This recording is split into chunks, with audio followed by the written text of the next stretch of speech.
एक तरफ डिमोनेटाइजेशन और जीएसटी के बाद जहां देश का जीडीपी गिरता है, देश का पर कैपिटा इनकम गिरता है, देश में इनफॉर्मल सेक्टर में जॉब्स खत्म हो जाती हैं, देश में कंस्ट्रक्शन सेक्टर में जॉब खत्म हो जाती है, वही वो साल है जब अंबानी का टर्नओवर 76% ऊपर जाता है 2017 में, उसके अगले साल नोटबंदी के बाद।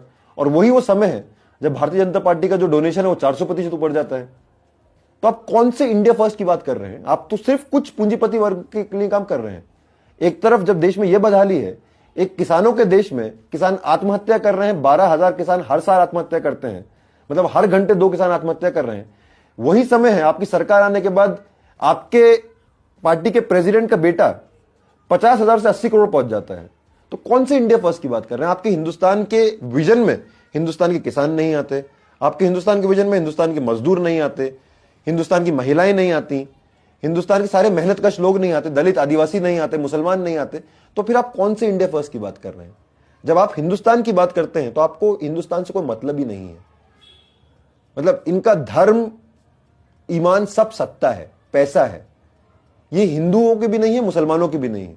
सब लोग इस पूरे जो उन्माद फैलाया जा रहा है, कभी राष्ट्रवाद के नाम पे, कभी और चीजों के नाम पे, मतलब अभी सिर्फ एक राष्ट्रवाद ही नहीं है, राष्ट्रवाद के साथ जोड़ा जाता है हिंदू धर्म। ये बोला जाता है हिंदू खतरे में है।